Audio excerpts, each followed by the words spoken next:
जय गुरु जी संगत जी। संगत जी, गुरु जी की कृपा, गुरु जी के आशीर्वाद से आज का जो सत्संग हम आपके साथ शेयर कर रहे हैं वो राजू अंकल का सत्संग है। ये बहुत प्यारा और ब्लेसिंगफुल सत्संग है। तो मेरी विनती है आप सभी गुरु परिवार से कि सत्संग को आप अंत तक सुने, ध्यान से सुने, पूरा सुने। सत्संग का मतलब होता है सत्य का संग, और सत्संग की प्राप्ति जब ही होती है जब गुरु कृपा होती है। तो हम सभी बहुत भाग्यशाली हैं कि हमें गुरुजी महाराज का शुक्राना सत्संग शेयर करने का और सुनने का मौका मिला। तो प्लीज़ आप बिना स्किप किए सत्संग को ज़रूर सुनिएगा। इसके अलावा अगर आप भी अपने सत्संग अनुभव शेयर करना चाहते हैं तो हिंदी में साफ राइटिंग में आप अपना सत्संग लिखकर हमारी जीमेल आईडी पर सेंड कर सकते हैं, ताकि आपके द्वारा सुनाए गए सत्संग से जो भी गुरुजी महाराज की नई जुड़ने वाली संगत होगी उन्हें गुरु जी के कल्याण, महिमा, अनुभव के बारे में ज़्यादा से ज़्यादा पता होगा। सत्संग आपको पसंद आए तो आप इसको लाइक कीजिए, चैनल को सब्सक्राइब कीजिए, वीडियो को ज़्यादा से ज़्यादा संगत में शेयर ज़रूर कर दीजिएगा और बेल आइकन दबाना बिल्कुल भी नहीं भूलिएगा। जब भी कोई लेटेस्ट सत्संग आएगा उसका नोटिफिकेशन आपके पास आएगा। तो चलिए संगत जी, चलते हैं गुरु जी महाराज के सत्संग की ओर। सत्संग शुरू करने से पहले करते हैं गुरु जी का मंत्र जाप। ओम नमः शिवाय, शिव जी सदा सहाय। ओम नमः शिवाय, गुरु जी सदा सहाय। जय गुरु जी संगत जी। संगत जी, सबसे पहले गुरु जी महाराज के चरणों में कोटि कोटि नमन। सारी संगत जी को जय गुरु जी करता हूँ। और सत्संग शेयर करते हुए कोई भी भूल चूक होती है तो प्लीज़ साथ संगत जी क्षमा कीजिएगा। ये गुरुजी महाराज की कृपा है, उनकी ब्लेसिंग्स है, जो आज मैं अपना शुक्राना सत्संग आप सभी के साथ शेयर कर रहा हूँ। मैंने लाइफ में कभी नहीं सोचा था कि मैं शुक्राना सत्संग अपना शेयर कर पाऊँगा, लेकिन परमपिता पूजनीय गुरुजी महाराज की कृपा से मुझे मौका मिला है, सौभाग्य मिला है। तो मैं मंत्र जाप से ही अपने सत्संग की शुरुआत करूँगा। ओम नमः शिवाय, शिव जी सदा सहाय। ओम नमः शिवाय, गुरु जी सदा सहाय। संगत जी, जीवन में मैंने बहुत उतार चढ़ाव देखे हैं। 2022 से मैंने अपने जीवन में वो संघर्ष किया है जिसकी मैंने कभी कल्पना नहीं की। मैंने संगत जी अपनी लाइफ में इतने उतार चढ़ाव देखे हैं कि मैंने कभी सोचा भी नहीं था कि मैं इस उतार चढ़ाव से कभी बाहर निकल पाऊंगा। कभी नहीं सोचा था। लेकिन आज मैं सारी परिस्थितियों से बाहर निकल चुका हूँ। ये भगवान की कृपा है, उनकी मेहर है, उनकी ब्लेसिंग्स हैं। तो मैं इसके लिए उनका बहुत बहुत धन्यवाद प्रकट करता हूँ, तहे दिल से उनका शुक्राना करता हूँ। संगत जी, मेरा परिवार उत्तराखंड से है और उत्तराखंड में मैं संगत जी ये लगा लो कि जब भी मैंने उत्तराखंड में कोई भी मज़दूरी की है, कोई भी काम किया है, तो मन में एक ही ख़्याल आता था कि कभी मेरी किस्मत बदलेगी या नहीं बदलेगी। मेरी फैमिली, मेरे माता-पिता सबने ही अपने टाइम में बहुत मेहनत की है। तो मेरा भी संगत जी बहुत मन था कि मैं दिल्ली आऊँ उत्तराखंड से और यहाँ कुछ करूँ और अपनी एक पहचान बनाऊँ। बहुत मतलब मन थी, तमन्ना था। लेकिन वो कहते हैं ना संगत जी कि मेरे को ऐसा लगता था कि पता नहीं कभी मेरी किस्मत खुलेगी भी या नहीं खुलेगी, ऐसी की ऐसी बंद रहेगी। तो संगत जी, मैंने क्या काम किया, मैंने अपनी फैमिली से बात करके उत्तराखंड से संगत जी मैं नई दिल्ली आ गया। जबकि संगत जी कोई जान नहीं, पहचान नहीं। क्योंकि संगत जी 2022 में ना हम लोग पूरी तरह उत्तराखंड में टूट गए थे, पूरी तरह। काम वाम कुछ इतना मिला नहीं और परिवार को चलाना बड़ा मुश्किल होता था।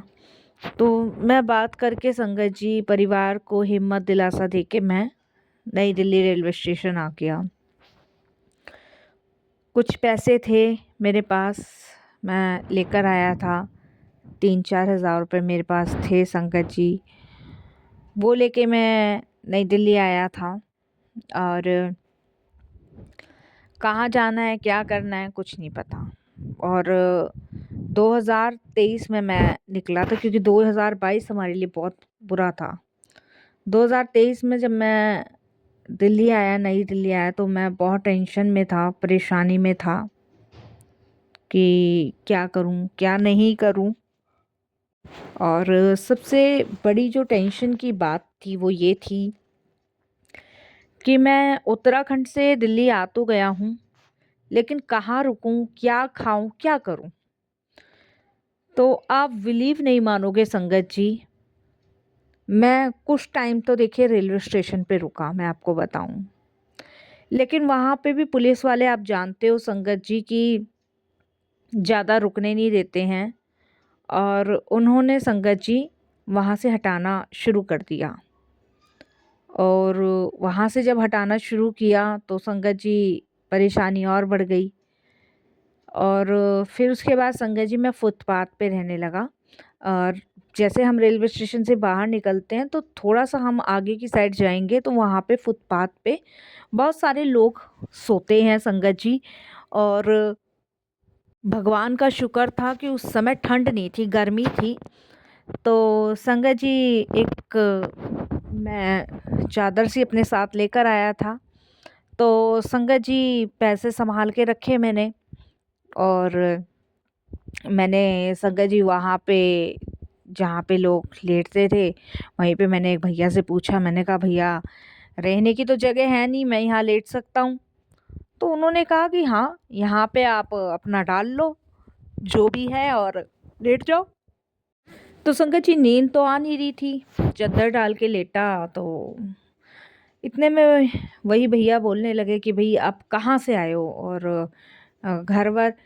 तो मैंने उनको बताया कि मैं उत्तराखंड से आया हूँ, अभी रहने का तो प्रबंध हुआ नहीं है, लेकिन काम के सिलसिले में आया हूँ, कहीं काम मिल जाए तो रहने का भी जुगाड़ हो जाएगा और बच्चों परिवार को भी यहाँ बुला लूँगा। तो संगत जी उन्होंने मुझे कहा कि अच्छा काम के लिए आए हो? तो उन्होंने कहा कि गाड़ी वाड़ी चलानी आती है?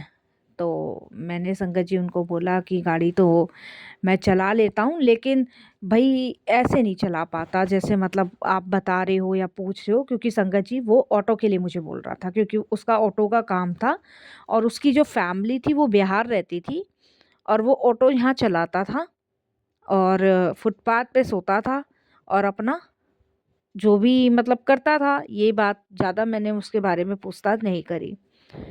तो मैंने कहा भैया कुछ दिन ऑटो ही चला लूँगा। तो उन्होंने कहा ठीक है, मैं बात करवा देता हूँ, सुबह चलो मेरे साथ। भला मानस था। तो संगत जी उनने बोला कि ऑटो का बाकी मैं तुझे बता दूंगा और रूट वूट जो है कुछ दिन मैं तेरे साथ ही रहूँगा और बता दूंगा।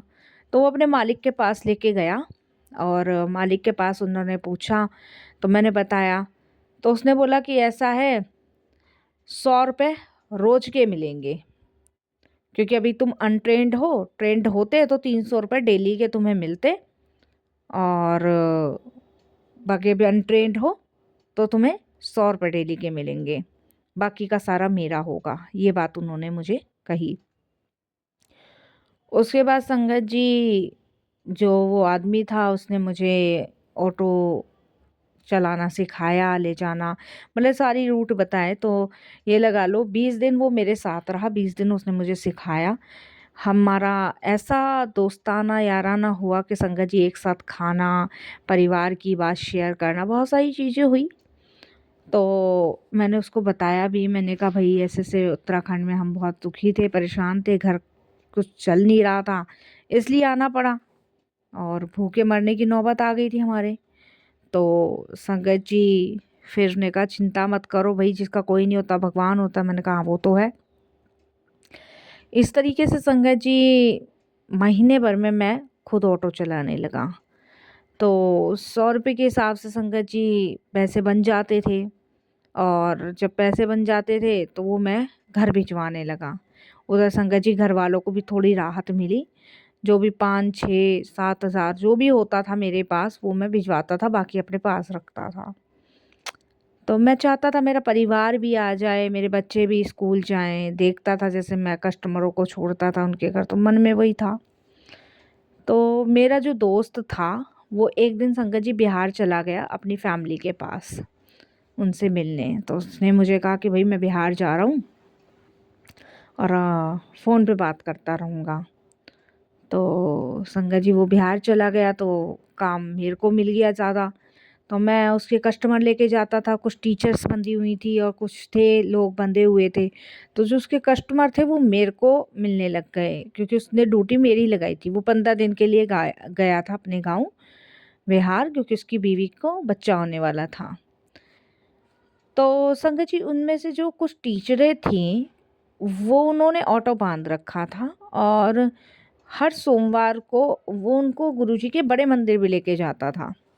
अब संगत जी मुझे तो ये बात नहीं पता थी, तो मैं तो स्कूल के लिए ही मेरे को जैसे बता के गया था वैसे ही मैं कर रहा था। तो उसका मेरे पास फ़ोन आया और उसने कहा कि अ, राजू एक मैडम हैं जो तुझे क्रॉसिंग पे मिलेंगी और आज सोमवार है और तू ना उनको एक मंदिर लेके जाना है और वो तुझे एक्स्ट्रा पैसे भी देंगी और इसके और तू वहाँ ले जा और रूट मैं तुझे लोकेशन भेज रहा हूँ उसके हिसाब से ले जा। मैंने कहा ठीक है। संगत जी मैं क्रॉसिंग पे गया, वो मैडम मुझे खड़ी मिली और उन्होंने मुझसे बोला कि आज वो ऑटो वाले नहीं आए? तो मैंने कहा नहीं वो गाँव गए हैं और उनकी मिसेस को डिलीवरी होने वाली है। तो उन्होंने कहा अच्छा, अच्छा चलो, चलो। तो बैठी ऑटो में और बैठने के बाद उन्होंने आगे ऑटो रुकवा के अपनी एक फ्रेंड को भी पिक करवाया और पिक करवाने के बाद दोनों के दोनों संगत जी मेरे साथ बड़े मंदिर के लिए चले। अब संगत जी पहली बार देखिए बड़े मंदिर में गया लेके और मेरे को लगा इन्हें छोड़ना है तो मैडम बोलती है कि हम दर्शन करके आएंगे आधे पौने घंटे में और तुम यहीं पार्किंग में लगा दो अपना ऑटो। तो वहाँ पार्किंग में लगाया और बोली कि अगर तुम्हें यहीं बैठना है यहीं बैठो, दर्शन करके आने हैं तो दर्शन कर लो। तो उनमें से दूसरी जो मैडम थी बोलती भैया यहाँ क्या करोगे, दर्शन ही कर लो और लंगर भी कर लेना। अब यहाँ तक आए हो तो गुरुजी ने बुलाया होगा। अब संगत जी मैंने कहा जी मैडम। तो मेरा मन नहीं था संगत जी अंदर जाने का, मैं आपको बताऊं। मैं ऑटो में बैठ गया, मैंने कहा नहीं मैडम मैं यहीं बैठा हूँ आप आ जाओ। तो मेरे दोस्त का फ़ोन आया, बोला तूने मैडम को? मैंने कहा हाँ भाई मैंने छोड़ दिया है, वो अंदर दर्शन करने गई हैं और मैं बाहर ही बैठा हूँ, पता नहीं कौन सा मंदिर है ये। तो उन्होंने कहा अरे यार तू भी चला जा अंदर, अंदर चला जा, वहाँ प्रसाद मिलेगा, वो प्रसाद खा लियो और कब तक तू भूखा बैठा रहेगा। तो संगत जी मैं तो सोच में पड़ गया, फिर मेरे को लगा चलो चला ही जाता हूँ। तो संगत जी मैं भी लाइन में लग गया, लाइन में लगने के बाद मैं अंदर गया। अंदर गया तो संगत जी मैं देख के हैरान हो गया बहुत ज़्यादा। वो तो इतना सुंदर मंदिर कि मैं तो संगत जी देखता ही रह गया। अब संगत जी मुझे क्या हुआ मुझे नहीं पता, मैं इतना उस मंदिर में खो गया कि गुरुजी के दरबार अंदर पहुंचा। तो अंदर पहुंचने के बाद संगत जी मैं उनको देखकर ना एकदम रो पड़ा और रोने के बाद संगत जी पता नहीं क्यों आंसू निकले, किस वजह से आंसू निकले मुझे नहीं पता, आज तक नहीं पता। और संगत जी मैं बहुत ज़्यादा मन मेरा हल्का हुआ।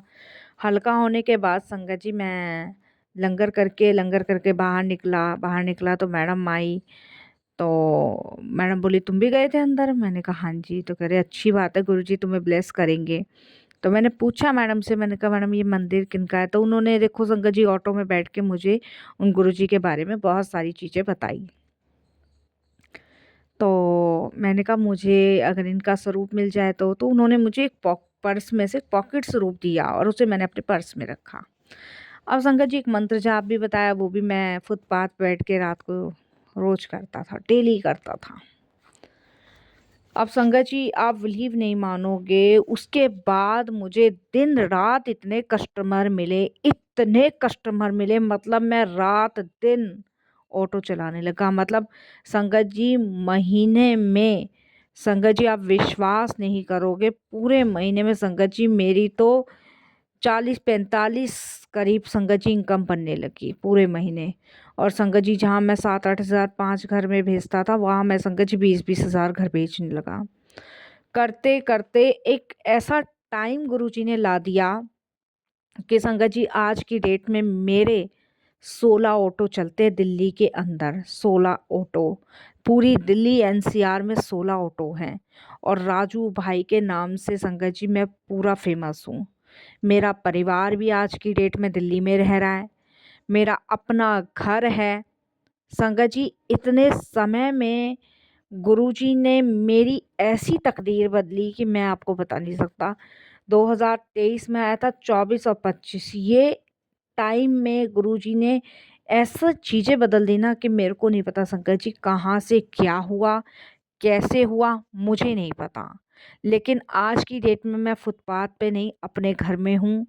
संगत जी मैं ये नहीं कहूँगा कि 200-300 गज मेरा घर है, सिर्फ 30 गज का मेरा घर है जिसमें मेरा परिवार आके रह रहा है। मैं रह रहा हूँ। 16 ऑटो संगत जी मान्य रखते हैं, 16 ऑटो गुरुजी ने मुझे दिलवाए। कोई इमरजेंसी में फेंक के जा रहा है, कोई संगत जी सेकंड हैंड ले रहा हूँ। मतलब मैं ये नहीं कहूँगा कि मैंने सारे नए लिए हैं। जैसे जैसे गुरुजी ने मुझे कदम बढ़ाते गए, जैसे जैसे दिशा देते गए, वैसे वैसे मैं चलता रहा। और आज की डेट में संगत जी मेरी किस्मत गुरुजी ने ऐसी बदली कि जहाँ मैं 3-4 हज़ार रुपये लेकर आया था ना घर से, वहाँ संगत जी आज 30-40 हज़ार रुपये जेब में रहते हैं। तो ये गुरुजी की मेहर है जिसके लिए मैं उनका बहुत बहुत धन्यवाद करता हूँ। तो देखिए संगत जी मेरी तो किस्मत गुरुजी ने ऐसे पलटी और मेरे जीवन के हर कष्टों को, हर दुखों को गुरुजी ने ख़त्म किया। एक उत्तराखंड से आया हुआ लड़का आज दिल्ली में गुरुजी ने बसा दिया। तो संगत जी हर मंडे को मैं गुरुजी के दरबार जाता हूँ, दर्शन करता हूँ, माथा टेकता हूँ। वही भाव के आंसू आज भी निकलते हैं, उनका शुक्राना करके संगत जी आता हूँ और आज भी उनका शुक्राना ही कर रहा हूँ।